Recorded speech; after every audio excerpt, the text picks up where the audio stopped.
আমি আমার ছেলের জন্য ভিন্ন ধরনের হেলদি স্ন্যাক্স বাড়িতে বানানোর চেষ্টা করেই থাকি, তার মধ্যেই মাখানা একটা।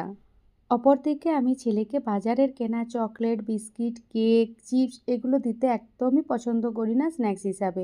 তার কারণ এগুলোর মধ্যে ম্যাক্সিমামই আরকি মানে প্রচুর পরিমাণে রিফাইন্ড সুগার, তাছাড়া পাম অয়েল যেটা আনহেলদি ফ্যাট, এছাড়া রিফাইন্ড ফ্লোর মানে ময়দা এগুলোর ব্যবহার করে। আর এগুলোর প্রত্যেকটাই মানে ক্যালোরিতে হাই, কিন্তু ওই ক্যালোরির মধ্যে কোনো পুষ্টিগুণ থাকে না। যা পরবর্তী দিনে বাচ্চাকে খিটখিটে করে দেয়, মানে ওর ফোকাসিং পাওয়ারটা অনেকটাই কমে যায়।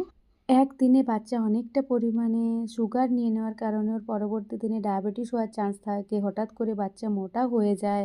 ইমিউনিটি পাওয়ারও কমে যায়, যার কারণে বাচ্চার বারবার অসুস্থ হওয়ার চান্সটা বেড়ে যায়। যেহেতু ওই খাবারগুলোতে একদমই ফাইবার থাকে না, তাই বডি ডিহাইড্রেট হয়ে যায়, কনস্টিপেশনের চান্সটা বেড়ে যায়, মানে পায়খানা না হওয়ার সমস্যা অনেক বেশি বেড়ে যায়। বাচ্চার ঘুম ঠিকঠাক হয় না, হেলদি ওয়েট বাড়াটা অনেক কমে যায়, পরবর্তী দিনে জেদি খিটখিটে ভাবটা অনেক বেশি দেখা যায়। অপরদিকে এই গুড় মাখানা বাচ্চার জন্য কতটা পারফেক্ট তা তো দেখেই বুঝতে পারছেন। আর এই মাখানাতে না ভালো মানে ভালো পরিমাণে আরকি ক্যালসিয়াম থাকে, অ্যান্টিঅক্সিডেন্ট রিচ, এছাড়া ফাইবার রয়েছে ভালো, এছাড়া প্রোটিন রয়েছে।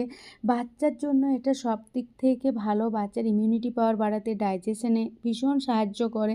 এছাড়া ড্রাই সিড অ্যাড করেছি বেশ খানিকটা, তার সাথে দেশি ঘি ব্যবহার করেছি, গুড় ব্যবহার করেছি।